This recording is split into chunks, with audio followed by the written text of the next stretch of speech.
ஓம் சாந்தி. இன்று 3/3/2024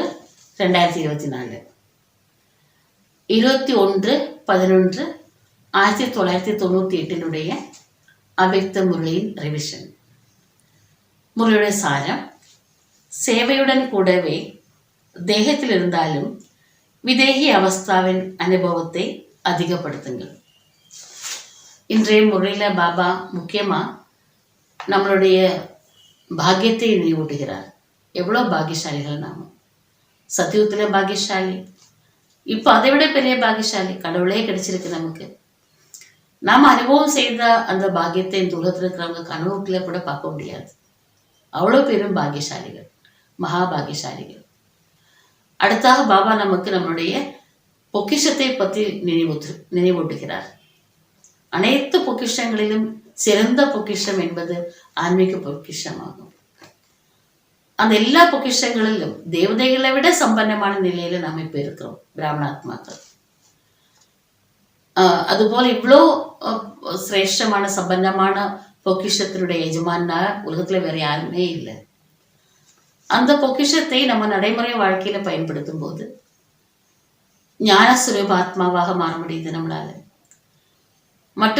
அது மட்டும் இல்லாமல் சக்தி நமக்குள்ளார நிறையுது, சக்தி சுரூபாத்மாவாக மாற முடியுது.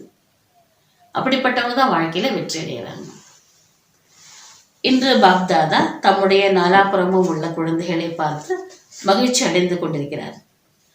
ஏனென்றால் பாப்தாதாவுக்கு தெரியும், என்னுடைய ஒவ்வொரு குழந்தையும் கடைசி புருஷார்த்தி குழந்தையாக இருந்தாலும் பிறகும் கூட உலகில் பெரியதிலும் பெரிய பாக்கியசாலி ஆவார்.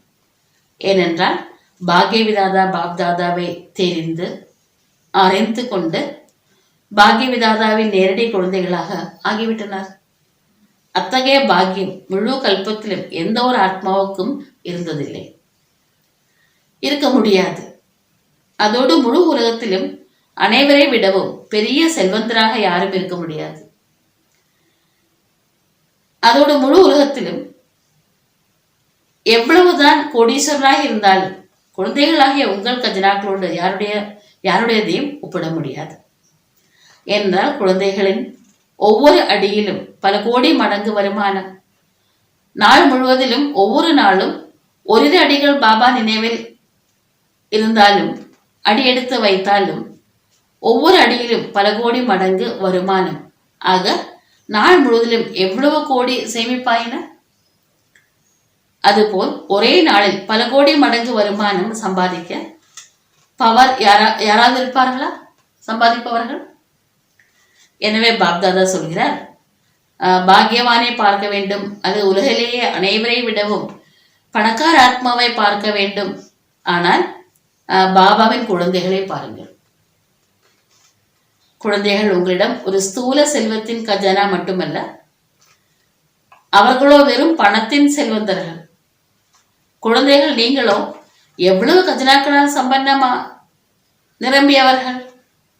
கஜனாக்களின் பட்டியல் தெரியும் இல்லையா? இந்த ஸ்தூல செல்வம் ஒன்றும் பெரிய விஷயம் கிடையாது. ஆனால் உங்களிடம் உள்ள ஞான கஜானா, சக்திகளின் கஜானா, சர்வ குணங்களின் கஜானா, குஷியின் கஜானா மற்றும் அனைவருக்கும் சுகம் சாந்திக்கான வழி சொல்வதன் மூலம் கிடைக்கும் ஆசீர்வாதங்களின் கஜானா, இந்த அவினாஷிய கஜனாக்கள் பரமாத்மா குழந்தைகள் தவிர வேற யாருமே அவினாஷியாக இருப்பதில்லை. எனவே பாப்தாதாவிற்கு அப்படிப்பட்ட கஜனாக்களின் மாலிக் குழந்தைகளின் மீது எவ்வளவு ஆன்மீக பெருமிதம் உள்ளது. பாப்தாதா சதா குழந்தைகளை அந்த மாதிரி அனைத்தும் நிறைந்தவர்களாக பார்த்து இந்த பாடலை தான் பாடுகிறார். என்ன பாடல் பாடுறார் பாபா? ஆஹா குழந்தைகளே ஆஹா, உங்களுக்கும் கூட உங்கள் மீது அவ்வளவு ஆன்மீக பெருமிதம், அதாவது நஷா உள்ளது இல்லையா? இதற்காக கைத்தட்டலாம். உடனே அனைவரும் கைத்தட்டினார்கள். 2 கைகளும் ஏன் கஷ்டம் கொடுக்கிறீர்கள்? 2 கையும் வலிக்கவில்லை அப்படின்னு பாபா எவ்வளவு அன்பு பாருங்க. ஒரு கையால் தட்டுங்கள். ஒரு கையால் தட்டுவதற்கு வருகிறது இல்லையா? பிராமணர்களுடையவை அனைத்தும் தனிப்பட்டவை. பிராமணர்கள் அமைதியை விரும்புபவர்கள். அதனால் கை தட்டுவதும் அமைதியாக தட்டி, சரிதானே? ஆக நஷாவோ அனைவருக்கும் சதா இருக்கவே செய்கிறது மற்றும் இனிமேலும் இருக்கும். இது நிச்சயிக்கப்பட்டது.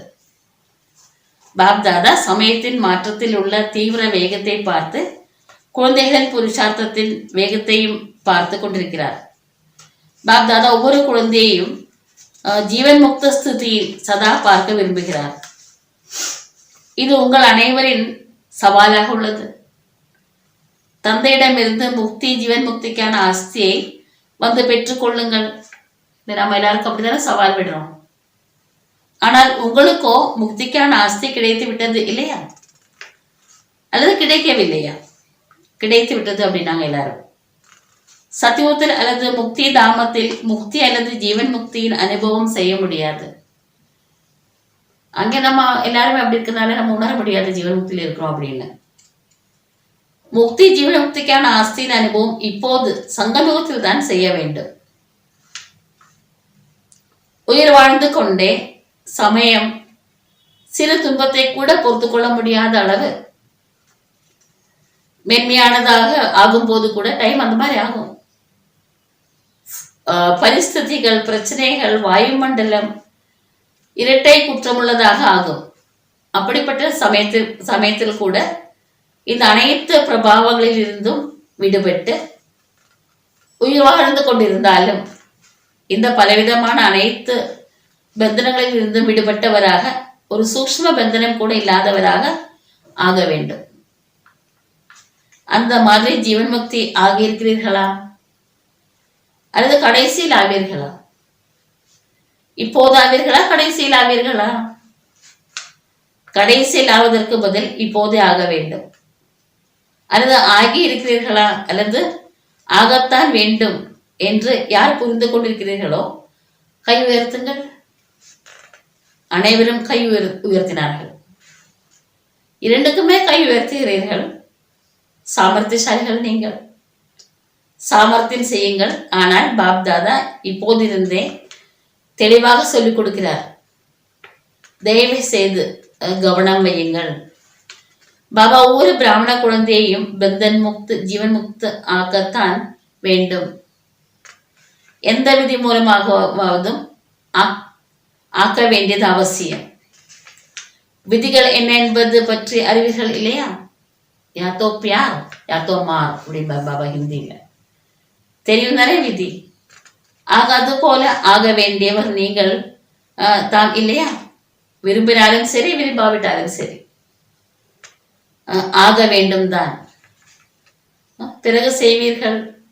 இப்போதிருந்தே ஆவோம். உங்கள் வாயில் குலாப் ஜாமுன் அப்படின்னு சொன்னாங்க பாபா சொல்றாரு.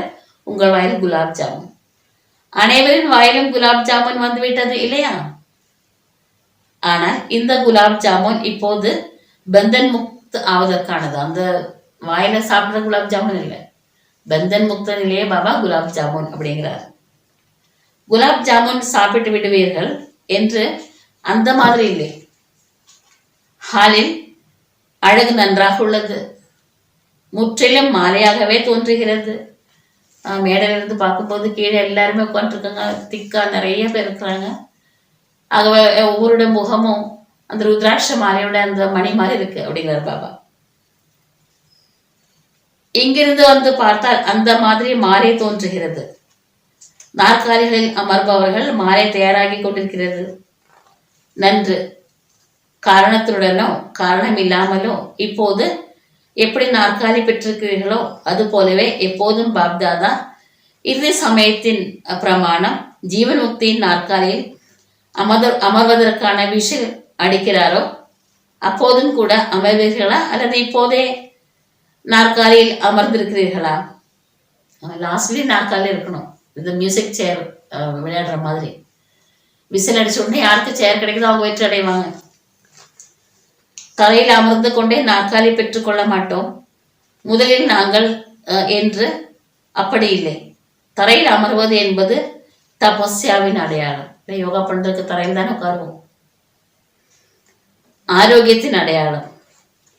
ஆரோக்கியமும் உள்ளது, தபஸ்யா மூலம் கஜனாக்களின் செல்வமும் உள்ளது என்றால் எங்கே ஆரோக்கியம் செல்வம் உள்ளதோ அங்கே மகிழ்ச்சி இருக்கவே செய்யும். ஆரோக்கியமாக இருக்கிறீர்கள், செல்வம் நிறைந்தவர்களாகவும் இருக்கிறீர்கள். ஆக இன்று பாப்தாதா பார்த்து கொண்டிருக்கிறார். குழந்தைகளுக்கு 3 விதமான ஸ்டேஜ்கள் உள்ளன. ஒன்று புருஷார்த்தி. அதில் புருஷார்த்திகளும் இருக்கிறார்கள் மற்றும் தீவிர புருஷார்த்திகளும் இருக்கிறார்கள். இரண்டாவது புருஷார்த்தத்தின் பிராரப்தமாக ஜீவன் முக்தி ஸ்டேஜில் அனுபவம் செய்து கொண்டிருக்கிறார்கள். யார் நல்ல புருஷார்த்தம் பண்றாங்களோ அவங்க இங்க எப்படிப்பட்ட சூழ்நிலையா இருந்தாலும் அமைதி ஆனந்தமா இருக்க முடியும் அவங்க. அதான் ஜீவன் முக்தி ஸ்டேஜ். 3 ஸ்டேஜ்களை சம்பூர்ண ஸ்டேஜ் என்பது. தேகத்தில் இருந்தாலும் விதேகி அவஸ்தாவின் அனுபவம். ஆக 3 ஸ்டேஜ்களை பார்த்தோம். புருஷார்த்தத்தின் ஸ்டேஜில் அதிகம் பார்த்தோம். அந்த மெஜாரிட்டி குழந்தைங்க அதுதான் இருக்காங்க, புருஷார்த்திகளா இருக்கிறாங்க. பிராலப்தம் ஜீவன்முக்த நிலையினுடையது. பிராலப்தம் என்பது சென்ற நிமித்தமாவது அல்ல, அல்லது நல்ல சொற்பொழிவாளராவது அல்லது டிராமாவின் அனுசாரம் தனித்தனியாக விசேஷ சேவைக்கு நிமித்தமாவது. இது பிராரப்தம் கிடையாது. இதுவோ லிஃப்ட் மற்றும் முன்னேறி செல்வது மற்றும் அனைவரின் ஆசீர்வாதங்களை பெறுவது. எந்த ஒரு பந்தனமும் இருக்கக்கூடாது. நீங்கள் ஒரு சித்திரத்தை காண்பீர்கள் இல்லையா? சாதாரண அஞ்ஞானி ஆத்மாவை எவ்வளவு கயிறுகளால் கட்டப்பட்டிருப்பதாக காண்பிக்கிறீர்கள். அது அஞ்ஞானி ஆத்மாவுக்கு இரும்பாலான சங்கிலி, பெரிய பெரிய பந்தனங்கள். ஆனால் ஞானம் நிறைந்த ஆத்மாக்களாகிய குழந்தைகளுக்கு மிக நுட்பமான கவரக்கூடிய கயிறுகள். இரும்பாலான சங்கிலி இப்போது இல்லை. காண்பிப்பதற்கு மிக நுட்பமாகவும் உள்ளது, ராயலாகவும் உள்ளது, ஆளுமை உணரக்கூடியவர்களாகவும் உள்ளனர். ஆனால் அந்த கயிறை பார்க்க முடியாது. தனது நல்ல தன்மை உணரப்படுகிறது. நல்லது இல்லை, ஆனால் நாம் மிக நல்லவர்கள் என உணர்கிறார்கள். நாம் மிகவும் முன்னேறி சென்று கொண்டிருக்கின்றோம் என்று நினைத்துக் கொள்கிறார்கள். ஆக பாப்தாதா பார்த்து கொண்டிருந்தார். இந்த ஜீவன் பந்தனத்தின் கயிறுகள் பெரும்பான்மையானவரிடம் உள்ளன. ஒன்று அல்லது பாதியாக இருக்கலாம். நிறைய கயிறு இல்லை, ஒன்று அல்லது பாதியாக இருக்கலாம். ஆனால் ஜீவன் முக்த நிலையில் உள்ளவர்களாக மிக கொஞ்சம் பேரையே பார்த்தார். ஆக பாப்தாதா பார்த்து கொண்டிருந்தார். கணக்கின் அனுசாரம் இது 2வது ஸ்டேஜ், ஜீவன் முக்தி ஸ்டேஜ். கடைசி ஸ்டேஜ் தேகத்திலிருந்து விடுபட்ட விதேகி நிலையின் ஸ்டேஜ். இந்த ஸ்டேஜ் மற்றும் சொல்லப்பட்ட ஸ்டேஜ் இவற்றுக்காக மிக மிக மிக கவனம் தேவை. குழந்தைகள் அநேகர் கேட்கிறார்கள், 1999 வந்தால் என்னவாகும்? என்ன செய்வது? என்ன செய்வது? என்ன செய்யக்கூடாது? குழந்தைங்க என்ன செய்யணும் கேட்கும்போது பாபா சொல்றாரு, வருடம் அங்கே இருக்கட்டும், உலகத்தின் முடிவு கூட அங்கே இருக்கட்டும், ஆனா உங்களோட இறுதி நிலை எப்படி இருக்கணும், இறுதி ஸ்டேஜ் எப்படி இருக்கணும், அந்த நிலையை நீங்க அடைஞ்சிட்டீங்களா அப்படின்னு கேட்கிறாரு பாபா. பாப் தாதா சொல்கிறார், 99 சக்கரத்தை விடுங்கள். வட இந்தியாவில் நின்னானுவக்கை சக்கர் அப்படிம்பாங்க. வட இந்தியாவில் அதை பற்றி ஒரு கதை இருக்கு. அந்த கதை, ஒரு அரசர் ரொம்ப சந்தோஷமா ஒரு விவசாயி இருந்தார். அவரை பார்த்துட்டு இவர் இவ்வளோ சந்தோஷமா இருக்காரு அப்படின்னு மந்திரி கிட்ட சொன்னார். மந்திரி சொன்னார், அவரோட சந்தோஷத்தை இல்லாமல் பண்ணி காமிக்கிறேன், நீங்கள் அவரை கூப்பிட்டு அவருக்கு 99 பொற்காசுகள் சம்மானமாக கொடுங்க அப்படின்னாரு. கொடுத்தார். ராஜா அப்படியே கொடுத்தாரு. அந்த விவசாயி வீட்டுக்கு போய் எண்ணி பார்க்கும்போது 99 தான் இருக்கு. அவர் நினைச்சாரு 99 கொடுக்க மாட்டாரு அரசர், 100 பொற்காசுகள் அப்படின்னு தானே சொல்லுவாங்க எப்பவுமே. எங்கேயோ ஒரு பொற்காசு கீழே விழுந்துருச்சு, காணாமல் போயிடுச்சு. அப்படி அதை தேடினார். அதுக்கப்புறம் சரி அது கிடைக்கல போட்டும், ஆனால் அந்த ஒரு பொற்காசை இன்னும் அதில் ஆட் பண்ணுறதுக்காக அவர் ரொம்ப கஷ்டப்பட்டார், ரொம்ப உழைச்சாரு.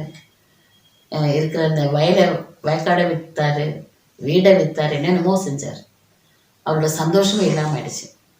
அதுக்கு நின்னானுவக்கே சக்கர் அப்படின்னு சொல்லுவாங்க அந்த கதைக்கு. பாபா சொல்றாரு, 99 சக்கரத்தை விட்டு விடுங்கள். இப்போதிருந்தே விதேகி ஸ்திதியின் மிகுந்த அனுபவம் தேவை. பரிஸ்திதிகள் என்னென்ன வருகின்றனவோ வரப்போகின்றனவோ அதில் விதேகி ஸ்திதியின் அபியாசம் மிகவும் தேவை. எனவே மற்ற அனைத்து விஷயங்களை விட்டுவிட்டு இதோ கூடாது, இதோ நடக்காது, என்னவாகும் என்ற கேள்வியை விட்டு விடுங்கள். விதேகி அபியாசம் செய்யும் குழந்தைகள் மீது எந்த ஒரு பரிஸ்திதி அல்லது குழப்பமும் பிரபாவத்தை ஏற்படுத்த முடியாது. இயற்கையின் 5 தத்துவங்களும் நன்றாக அசைப்பதற்கான முயற்சி செய்யலாம்.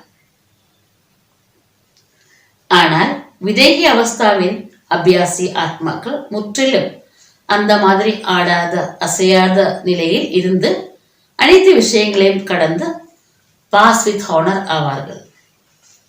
அப்போது அனைத்து விஷயங்களும் கடந்து சென்றுவிடும். ஆனால் அது பிரம்மா பாபாவுக்கு சமமான பாஸ் வித் ஹானர் என்பதன் நிரூபணமாக இருக்கும். பாப்தாதா ஒவ்வொரு சமயம் சமிஞை கொடுக்கவும் செய்கிறார், மேலும் கொடுத்து கொண்டே இருப்பார். நீங்கள் யோசிக்கவும் செய்கிறீர்கள், பிளான் உருவாக்கவும் செய்கிறீர்கள். உருவாக்குங்கள், யோசியுங்கள். ஆனால் என்னவாகும்? அந்த ஆச்சரியத்துடன் இல்லை, விதேகி சாட்சியாகி யோசியுங்கள். ஆனால் யோசித்தீர்கள், பிளான் உருவாக்கினீர்கள் மற்றும் ஒரு வினாடியில் தெளிவான ஸ்திதியை உருவாக்கி கொண்டே செல்லுங்கள். இப்பொழுது ஸ்திதி தான் அவசியமாக உள்ளது. உலகம் எவ்வளவு மோசமா இருக்குமோ அந்த அளவுக்கு நமது ஸ்திதி சிரேஷ்டமா இருக்கணும் அப்படிங்கிறது மிக அவசியம். இந்த விதேகி ஸ்திதி பரிஸ்திதிகளை மிக சுலபமாக கடந்து செல்ல வைக்கும். எப்படி மேகம் வருகிறது சென்று விடுகிறது, அதுபோல மற்றும் விதேகியாகி ஆடாத அசையாத நிலையில் இருந்து விளையாட்டை பார்த்து கொண்டிருக்கிறோம்.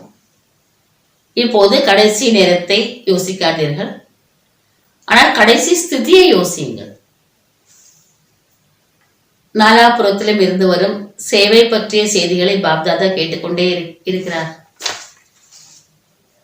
மேலும் கலைப்பற்ற சேவாதாரிகள் அனைவருக்கும் மனதார வாழ்த்துக்கள் சொல்கிறார். சேவையை மிக நல்ல ஊக்கம் உற்சாகத்துடன் செய்து கொண்டிருக்கிறீர்கள். ஆனால் சேவை மற்றும் ஸ்திதியின் சமநிலை சில நேரம் கொஞ்சம் இந்த பக்கம் சாய்ந்து விடுகிறது, சில நேரம் அந்த பக்கம் சாய்ந்து. சேவை நல்லா செய்யறோம், ஆனா ஸ்திதி கொஞ்சம் ஆடுகிறது. சேவை நன்றாக செய்யுங்கள். பாப்தாதா சேவைக்கு தடை எதுவும் சொல்வதில்லை. இன்னும் நன்றாக சேவை செய்யுங்கள். ஆனால் சேவை மற்றும் ஸ்திதியின் சமநிலை சதா வைத்துக் கொண்டே செல்லுங்கள். ஸ்திதி உருவாக்குவதில் கொஞ்சம் முயற்சி செய்ய வேண்டியது உள்ளது மற்றும் சேவையிலோ சகஜமாக ஆகிவிடுகிறது. எனவே சேவையின் பலம் ஸ்திதியை விட கொஞ்சம் உயர்ந்ததாக ஆகிவிடுகிறது. சமநிலை வையுங்கள் மற்றும் பாப் தாதாவின் சேவை செய்யும் அனைத்து ஆத்மாக்களின் சம்பந்தம் தொடர்பில் வரக்கூடிய பிராமண பரிவாரத்தின் ஆசீர்வாதங்களை பெற்றுக்கொண்டே செல்லுங்கள். இந்த ஆசீர்வாதங்களின் கணக்கை அதிகமாக சேமியுங்கள். இப்போதைய ஆசீர்வாதங்களின் கணக்கு ஆத்மாக்களாகிய உங்களுக்குள் அவ்வளவு சம்பன்னமாகிவிட வேண்டும். அது துவாபரிகத்திலிருந்து உங்கள் சித்திரங்கள் மூலமாக அனைவருக்கும் ஆசீர்வாதங்கள் கிடைத்து கொண்டே இருக்கும். இப்ப நம்ம அப்படி செஞ்சனால்தான் துவாபரிகத்திலிருந்து பக்தி மார்க்கத்துல தேவதைகள் இருந்து அனைவருக்கும் ஆசீர்வாதம் கிடைக்கிறது. அநேக ஜென்மங்களாக ஆசீர்வாதங்கள் கொடுக்க வேண்டும். ஆனால் ஒரு ஜென்மத்தில் சேமிப்பு செய்ய வேண்டும். அதனால் என்ன செய்வீர்கள்? ஸ்திதியை சதா முன்னால் வைத்து சேவையில் முன்னேறிக்கொண்டே செல்லுங்கள். என்னவாகும் என்று யோசிக்காதீர்கள். பிராமண ஆத்மாக்களுக்கு எல்லாம் நல்லதாவே நடக்கும், நல்லதே உள்ளது. ஆனால் சமநிலை வைப்பவர்களுக்கு எப்போதுமே நல்லதே நடக்கும். சமநிலை குறைவாக இருந்தால் சில நேரம் நன்றாகவும் சில நேரம் கொஞ்சம் நன்றாகவும் இருக்கும். சில நேரம் நன்றாக இருக்கும், சில நேரம் கொஞ்சம் நன்றாக இருக்கும். என்ன செய்ய வேண்டும் என்று கேட்டீர்களா? கேள்விக்குறியை யோசிப்பதன் கணக்கின்படி ஆச்சரியத்துடன் யோசிப்பதை முடித்து விடுங்கள். இது நடக்காது, அது நடக்காது, இது ஸ்திதியை மேலே கீழே ஆக்கிவிடும். புரிந்ததா? இல்லை, அந்த மாதிரி நினைச்சோம்னா ஸ்திதி மேலே கீழாகும். நல்லது. வெளிநாட்டு குரூப் எழுந்திருங்கள். நிமித்தம் ஆவதற்கான சேவையின் லட்சியம் நன்றாக வைத்திருக்கிறீர்கள். இது விசேஷ குணமாகும். ஒவ்வொருவரும் எவ்வளவு முடியுமோ அவ்வளவு தன்னைத்தான் சேவைக்கு நிமித்தமாக்குவதற்கு முன்வரவும் செய்கின்றனர். மேலும் நடைமுறையிலும் செய்கின்றனர். இதைத்தான் யோசிக்கிறார்கள். ஒவ்வொரு வீட்டிலும் பாபா வீடு இருக்க வேண்டும்.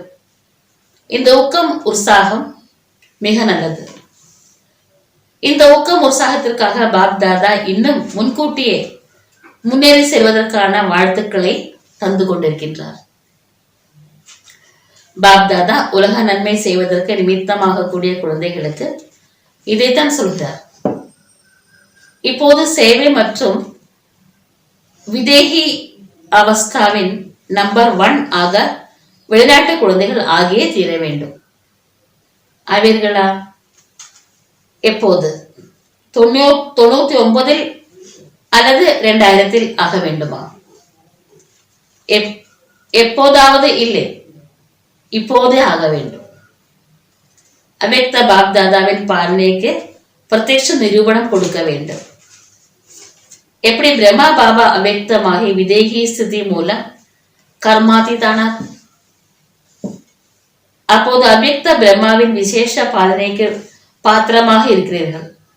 எனவே அவ்யக்த பாலனைக்கு விதேகி அவஸ்தாவிற்கான மற்றும் சேவை மற்றும் ஸ்திதியின் சமநிலை மூலமாக பதிலை கொடுக்க வேண்டும். சரிதானே? அவர் இவ்வளவு பாலனை கொடுக்கிறார், அதுக்கு என்ன பதில் கொடுக்கணும்? ஸ்திதி மூலமா, சேவை மூலமா அதுக்கு ரிட்டர்ன் கொடுக்கணும். ஏற்றுக்கொள்கிறீர்களா? செய்தே ஆக வேண்டும். பாப் தாதா இதை யோசிப்பதில்லை. பார்க்கலாம், யோசிக்கிறோம், அப்படி இல்லை. செய்தே ஆக வேண்டும். உங்களுடைய பாஷையில் சொல்லுங்கள், செய்து ஆக வேண்டும். இதையெல்லாம் அனைவரும் டிவியில் பார்த்து கொண்டிருக்கிறீர்களோ அவர்கள் அனைவரும் இது போல் உலகத்துல எல்லா இடத்துலையும் பார்த்துட்டு இருக்காங்க. அப்ப அவங்களுக்கு எல்லாருக்குமே பாபா சொல்றார், இது போல் சொல்லிக் கொண்டிருக்கிறார்கள் இல்லையா? பாப் தாதா பார்த்து கொண்டிருக்கிறார். பாரதத்தில் பார்த்து கொண்டிருக்கலாம், அதை வெளிநாட்டில் பார்த்து கொண்டிருக்கலாம். ஆனால் அனைவருக்கும் ஊக்கம் வந்து கொண்டிருக்கிறது. நாங்கள் செய்வோம், நாங்கள் செய்வோம், நாம் செய்து ஆக வேண்டும், முன்கூட்டியே வாழ்த்துக்கள். நல்லது.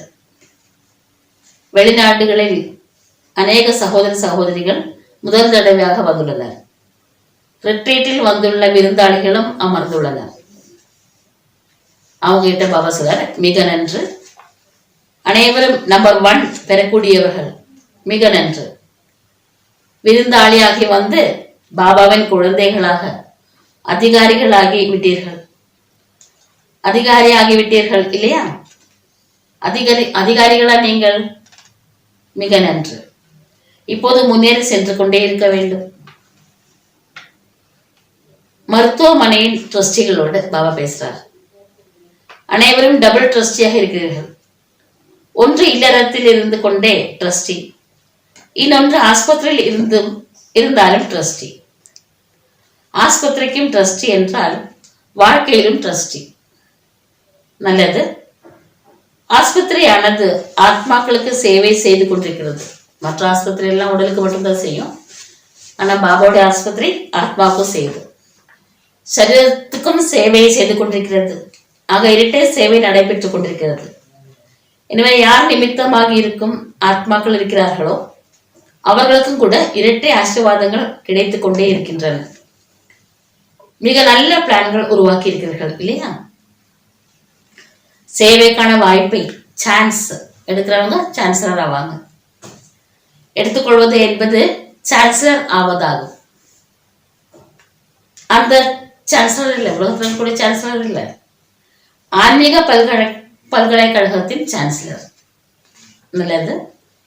ஆஸ்திரேலியாக்காரர்கள் ஒலிம்பிக் விளையாட்டு சமயத்தில் பெரிய ப்ரோக்ராம் நடத்துவதற்கான பிளான் தயார் செய்து கொண்டிருக்கிறார்கள். பாப் தாதாவிற்கு பிளானை காட்டினார்கள். எங்கே ஊக்கம் உற்சாகம் உள்ளதோ மற்றும் அனைவருக்கும் ஒரே வழிமுறை உள்ளதோ, எல்லாருடைய மனசு ஒன்னா இருக்குன்னா, ஊக்கம் உற்சாகத்தோட செயல்படுறாங்கன்னா அங்கே வெற்றி நிச்சயமாக இருக்கிறது. நன்றாக செய்யுங்கள். வெளிநாட்டின் புகழ் பெற செய்யுங்கள். மிக நன்று. பாரதத்திலிருந்து யாரெல்லாம் வந்திருக்கிறீர்களோ பாரதவாசிகளுக்கு விசேஷ நஷா உள்ளது. பாப் தாதா அவதரிப்பது பாரதத்தில், அதோடு சந்திக்க வருகிறார் என்றால் அதுவும் பாரதத்தில் தான் வருகிறார். ஆக டபுள் நஷா உள்ளது இல்லையா? பாரதம் தான் வெளிநாடுகளில் செய்தி கொடுத்தது என்றால் பாரதம் வெளிநாடுகளிலும் தங்கள் பரிவாரத்தை தேடி ஒரே பரிவாரமாக ஆக்கிவிட்டது. எனவே பாரதவாசி குழந்தைகளுக்கு சதா மகத்துவம் உள்ளது. மேலும் பாரதத்தின் மகிமை அதிகரிக்க வேண்டுமானால் பாரதவாசிகளுக்கு மகத்துவம் இருக்கவே செய்கிறது. எனவே புதிய பழைய குழந்தைகள் யாரெல்லாம் வந்திருக்கிறீர்களோ அவர்கள் மிகுந்த அன்போடு வந்து சேர்ந்திருக்கிறீர்கள். பாப்தாதா குழந்தைகள் அனைவரின் அன்பு மற்றும் நாலாபுரத்திலும் சேவைக்கான சகயோகத்தை பார்த்து குஷி அடைகிறார் மற்றும் குழந்தைகளுக்கு சதா குஷியை அடைய செய்கிறார். குஷியாக இருக்கிறீர்கள் இல்லையா? ஒருபோதும் குஷியை குறைத்து விடக்கூடாது. இது விசேஷமாக பாபாவின் கஜினாவாக உள்ளது. எனவே குஷியை ஒருபோதும் விட்டுவிடக்கூடாது. சதா குஷியாக இருக்க வேண்டும். நல்லது.